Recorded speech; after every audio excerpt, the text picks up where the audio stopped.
We've been hearing people say for years now that AMD graphics card drivers age like fine wine. Does that still apply today? I asked myself exactly that question, and I'll therefore be using the Radeon RX 7900 XTX for this particular test. We'll determine if and how much has changed between the first and most recent drivers. So we're talking of a timeline between 2022 and 2024, meaning we're looking at a direct comparison between the Adrenalin 22.12.1 and 24.5.1 drivers. I will not only be testing the raw rasterized performance, but also the FSR upscaling and ray tracing performance, as well as the power consumption. Has any of it improved or even worsened? How important are good display drivers? I believe today's video will give us a good insight into that.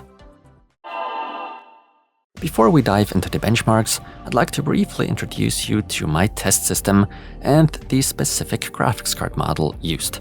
The RX 7900 XTX by the AIB ASUS, the Tough Gaming OC version, comes into play. As for the rest of the test system, for the CPU, the Intel i9 13900K, the ASRock Z790 Taichi motherboard, and the Kingston Fury Beast RGB RAM with 32GB DDR5 6000 MHz. And now we can get started with the direct comparison. Performance, gaming. Things seem to start off very promising in Assassin's Creed Mirage. At 4K UHD, we already see an almost 12% increase in the average with the latest 2024 Adrenalin driver, while the 1% low goes to show 7%. We also report an improvement of 12% for the averages in the WQHD 1440p test. Borderlands 3. Our enthusiasm needs to be scaled back a bit here. After all, we're looking at a gain of over 5% at 4K and only 3% at 1440p. Not exactly much. However, the performance uplift and the 1% lows are probably more notable here. In the 4K test alone, there's an increase of 33%. Cyberpunk 2077. Here the latest driver gives us an 8 or 9% FPS boost. As for the lows, at least 10 and 15% respectively. Doesn't sound like much, but let's keep in mind that the only difference here being are the graphics drivers. Far Cry 6. We don't see any real FPS increase at 1440p, but at least 9% is measurable at 4K UHD. The 1% lows seem to have improved much more significantly though, namely 18% in those WQHD and 4K tests respectively. That's a lot smoother at the end of the day. In Forza Horizon 5, it becomes super obvious how bad the first initial 2022 driver performed in this specific game title. At 4K, there is a performance increase of an incredible 40% to be reported, at 1440p even 44%. Those low values are just as spectacular at 34 and 41% respectively. Horizon Zero Dawn. Here we measure an average frame rate increase of 7/9%. The 1% lows in the WQHD test run have now improved by 12%. Metro Exodus. This is probably the first title that shows pretty minimal differences.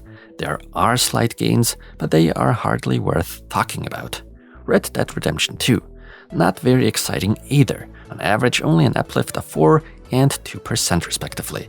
Interestingly, in the 1440p test, there was a 10% decrease noticeable as far as 1% lows are concerned with the current 2024 driver.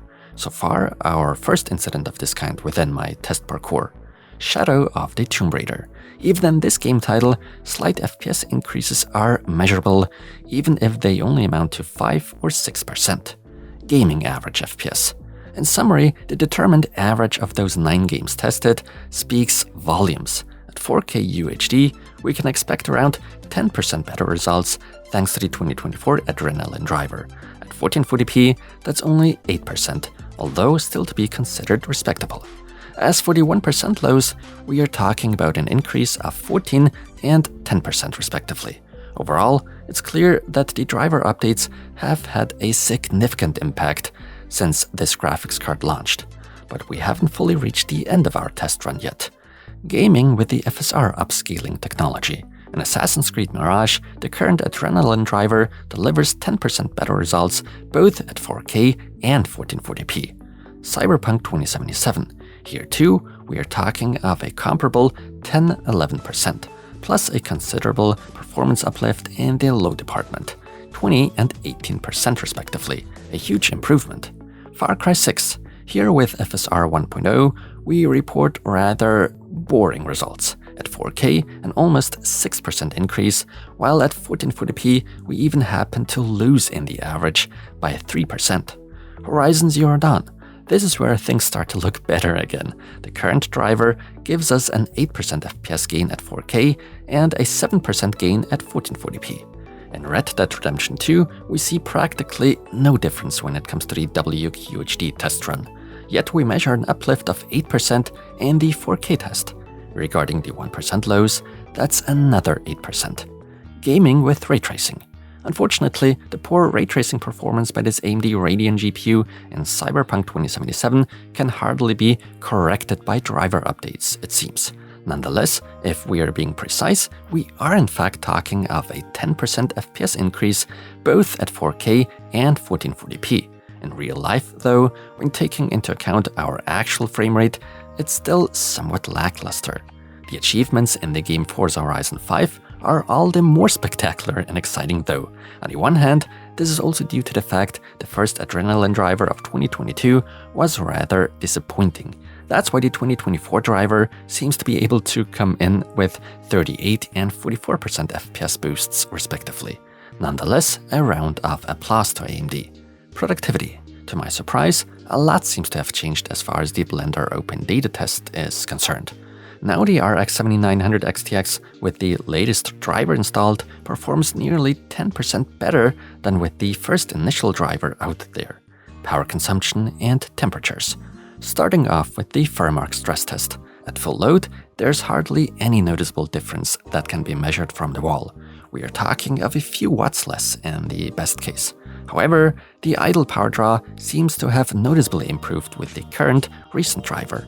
The GPU now runs almost 7% more power efficient when idling on the Windows desktop.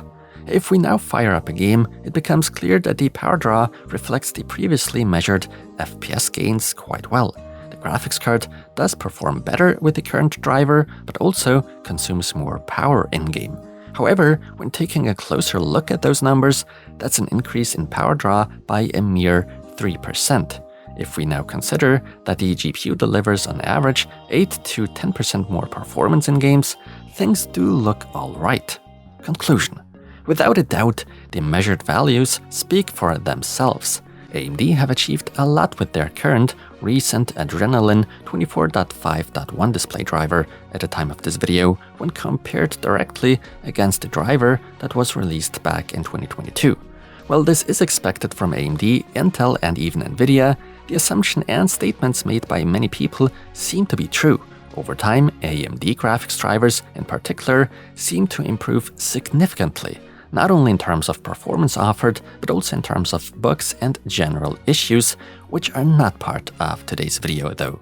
Once again, it proves to us how important good drivers are, and that both hardware and software must harmonize with each other in order to function properly and offer us a good user experience. What are your thoughts on the results? Fine wine or fine bad milk? I'm not even sure if this topic is of any interest to any of you watching, but for me, it was an exciting little experiment. Hopefully, some of you are just as enthusiastic about it. If you enjoyed the video, feel free to leave a like, and if not, make use of that dislike button. With that being said, thank you so much for watching, and until the next one.